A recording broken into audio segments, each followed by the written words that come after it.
Linkletter of Canada out there. Canada's Rory Linkletter, so men are excited to get out there, get this race going. Themselves, again, in a very quick race on the men's Canadian Rory. Here is Linkletter and Clayton Young battling down Boylston Street. Linkletter kind of fall back a little bit in that lead group, and he's regathered himself well, but Young just kind of lurking there is going to try to time this when both these men attended Brigham Young University. Now Young coming to the inside, and this goes, hey, college allegiances aside. Now Linkletter back. Incredible race out of both of these men. They're both going to run well under their previous personal best and on such a different set, Paul. Three men from BYU. Great day, great effort from Rory Linkletter, who led a lot of the beginning of this marathon, and Clayton Young.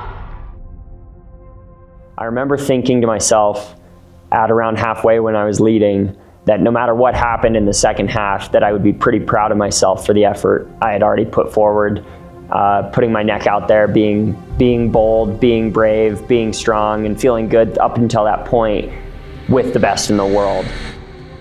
I'm willing to go out in this race faster than I've ever gone out in a marathon, and it's not close. Like, the fastest I've ever gone through halfway is 64 minutes, and that was in Seville last year. I would say the premium I'm placing on being in the front group is I will be willing to go out as fast as 62 minutes. So I knew we were fast because obviously, like, the first half was so fast. I knew that we had banked so much time. Going through halfway in 61:52, I knew as long as I wasn't like crawling, I was going to run a pretty fast time. We're in Donny Park, home of the great John Green, and me, myself, and my family. We did our little pre-Boston workout today, 5 by mile at roughly threshold marathon pace-ish. Started around 4:51, worked down to 4:47, I think. Just trying to lock in on like a feel-good pace. It's nice and flat out here. Little wind, but it's okay, we worked through it. And then we hit some quarters, just open up the stride, turn on the legs, and running like 65 to 63, feeling smooth. Yeah, 6 days out from Boston, it's like super easy to like overanalyze everything in the taper, but I just try to stay as chill as I can between now and the race. Yeah, we're excited heading out to Boston in 2 days. I feel like this race proved that I can compete with the best in the world. It proved that what I thought I could do last year, coming off the heels of Seville, going into the Olympics, Olympics was a disappointment, New York was an okay day. Both those races, going into the builds and going into the process of those races, I thought a result like Boston was possible, and it didn't happen. All right, day one being in Boston, arrived yesterday, went for a shakeout. Upon arrival, went for a run with my buddy Andrew Alexander. I got some dinner with him, and here's John. One sec. You caught me mid vlog, bro. What up? Anyways, just went for a pre-race workout on the Charles. 10 by 30 seconds hard, 60 seconds easy, feeling good. Ready to rock and roll. Gonna go to the Red Sox game tonight with John. So excited for that. Just chilling from here on out. Got to Boston Thursday afternoon. As soon as I got in, I went for a shakeout with Andrew Alexander, someone who I raced the 10 with, and that was running the 5K in Boston on Saturday. So we went for a shakeout, then went and got some dinner together. Felt pretty good getting in. The anticipation of the marathon is already there. The finish line's set up. We ran by that, and you can just kind of feel the energy in the air. All right, just got into Boston. Doing shakeout, post-flight, everything went smooth. But here we are on Boylston, about to run up on the finish line. The next day, I did my pre-race workout. I did 10 by 200 meters, or 10 by 30 seconds really, with a minute jog, just to flush out the legs from the travel and get ready for the race on Monday. So Friday night, I went to a game at Fenway Park with my coach John Green, just because I'm a Red Sox fan. I wanted to do one thing that wasn't race oriented, that could kind of take my mind off the race, that would be like low impact. So perfect weather, just go sit in a stadium and watch a baseball game. Felt appropriate that far out from the race, and that kind of set the tone for the rest of the weekend, because it was game time come Saturday as far as the craziness of race weekend. Saturday, wake up, go for a quick run, And then I was at a PUMA event.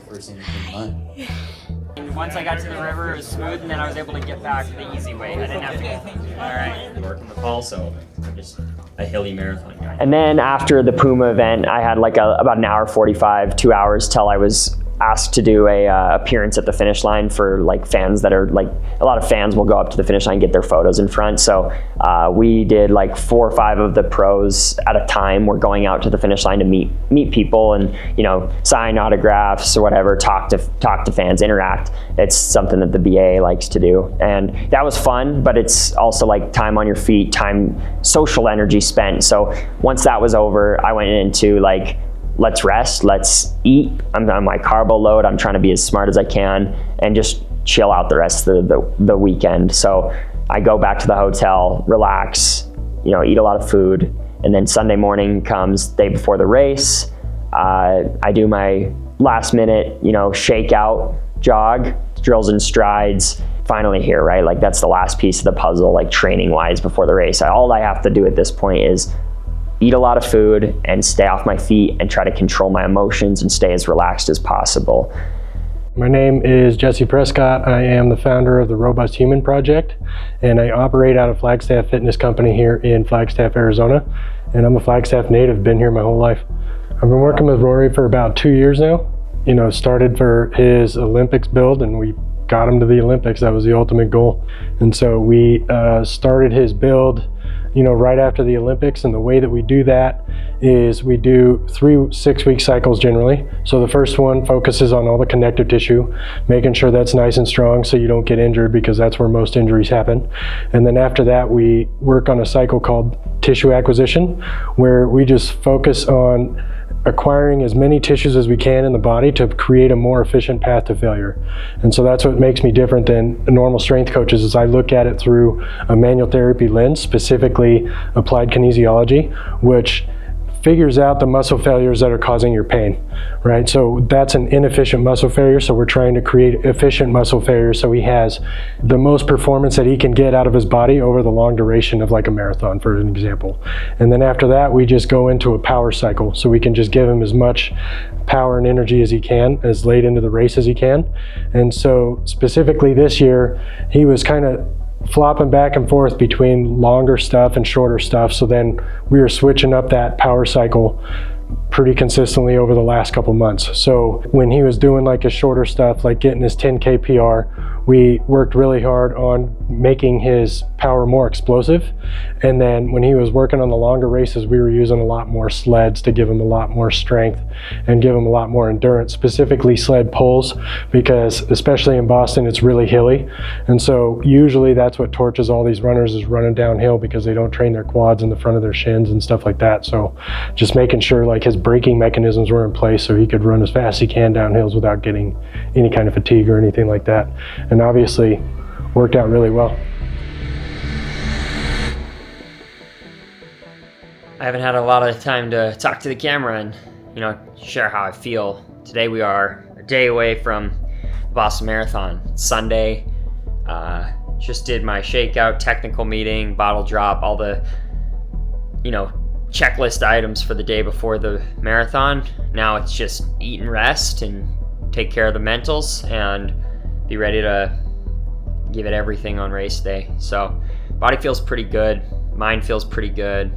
I'm excited. I'm nervous, but I'm excited. I'm nervous because I want it, and I feel like I have a huge opportunity in front of me here with the training I put in and the fitness I feel and the field that's been assembled. It's just going to be a great test for me and where I'm at in my marathoning career.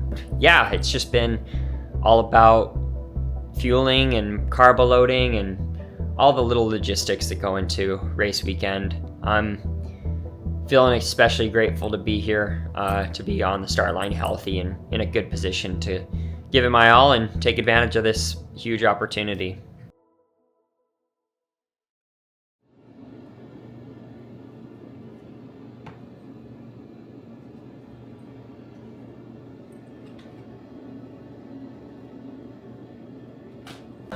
Morning.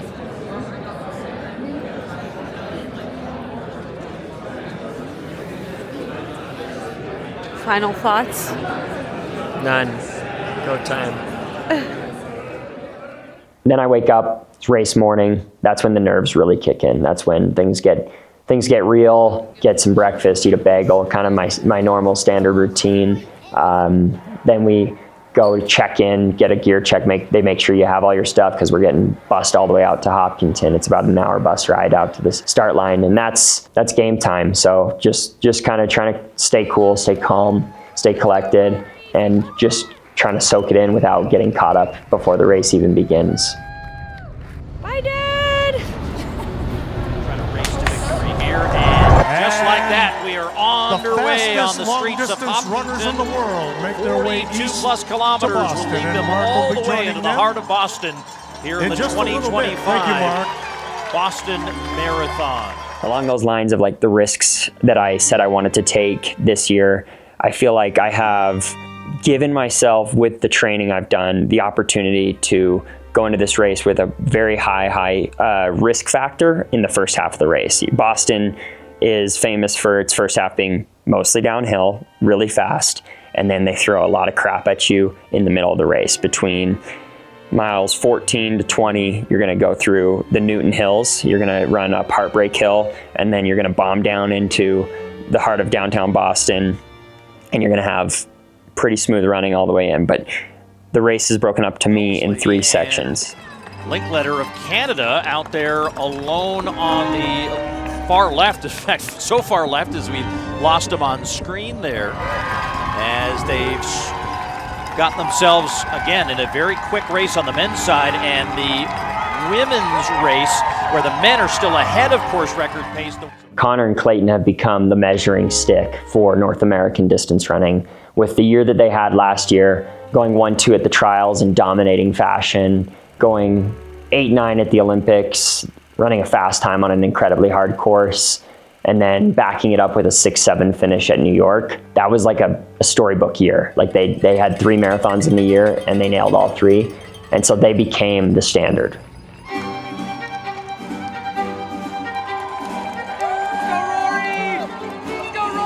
In Boston, final mile is signified by the big sit-go sign.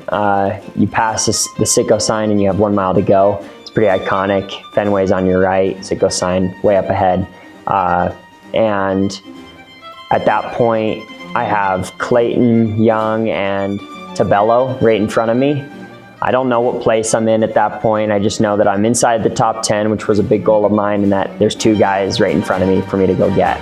I would look at the clock and I think I see like 2:02 something, because there's a mile to go clock. And I was like, well, you know, we're gonna run fast. We're gonna be competing for a couple valuable places, and went out of my preservation mode and into a more of an attack mode. And there's this little underpass where you go under a road, you ascend up towards Hereford. It's the right on Hereford, left on Boylston, and I passed Tabello and Clayton going into that downhill. And then they both tuck in behind me, turn the right on Hereford. Clayton sticks to me like glue. I can feel his presence on me, but the crowds are just like super, super intense at that point because we're so close to the finish. So it's loud, it's slightly uphill. Then you take the left on Boylston. Clayton comes up on my inside before the turn, and I swing wide and look over at him. And I honestly, it's like a blur what I said. He claims I said, "Let's tango," with as we turned, but I feel like I could have said anything. I know I said something and got excited, and the crowds were insane. And I knew at that point that we were going to like really battle down Boylston, which he gave me a few blows to try to, take over, and I tried to take it back, and we went back and forth for about 200-300 meters. And then there's a clock at mile 26. So you've got, around 400 meters to go. And I knew at that point that I had one more big gear to go if I needed to, and I just started to kind of squeeze it down, and I could tell that I was putting pressure on him, and I was starting to pull away. And then I waited probably another 10-15 seconds before I put the last screws down and was able to solidify what I didn't know at the time was 6th place. And it was pretty surreal. I came through Crowd was going crazy, and just like the emotions of that moment kind of just took over. I just started like throwing my hands up, and I let out a scream, and then I crossed the line, and immediately eyes went up in the crowd. I knew my Jill and Jace were in the stands. I knew that they were in the grandstand, so I look, pan, can't see them. It's crowded, obviously. So I keep walking, and I was like, oh, maybe I'll see them up here. And sure enough, they're waiting for me right around the corner from the grandstands along the gate. Jill's freaking out. And the only time I've ever been close to that level of emotion was after Seville, when I hit the Olympic standard. And we gave each other a hug, and I just cried. You did it! You did so good! You did so good! I'm so proud of you! You did it! You fought! You fought so good! Good job! You did it! Come here. Woo! I brought my family to Seville because I knew I wanted the people that are in my corner at a moment that was big in my career. Like, I knew that no matter what, Seville was going to be a defining moment in my career, and I knew Boston had that opportunity as well. So I knew that regardless of the result, I wanted my family to be there to celebrate or to mourn, you know? So the fact that it was that special of a day, I don't think I could have gotten the same emotion out of myself without knowing that they were there waiting for me at the finish line. It was so cool to have happy tears, you know what I mean? Like something that can bring you to that emotional response. And all it was is having a good race, being excited, and then seeing Jill and Jace on the side, like being so proud of what I did and having that moment to share with them. Like, it was almost like seeing Jill's face, like seeing how much she was proud of me, and that like affirmation that, like, you know, she sacrifices so much for me. And yeah, it was so special. Thoughts? Best race of my career. I mean, that's the easiest way to put it. Competed the whole way, which is always the goal. So I said if I could race all the way to the end, I would be happy with the race, and I was able to race all the way to the end. Nice. Maybe I'm a slow learner. Maybe it just takes me a while to stick to things. Maybe I needed, you know, more time to accumulate mileage under my legs and to work with John and get his training under me. You know, a lot of things have to line up for a marathon to go well, and I just knew that physically I was capable of something good. And coming out of the race, now I kind of can get the monkey off my back of like having to prove that, and now it's more of believing it to your core and going into every race now with that self-belief.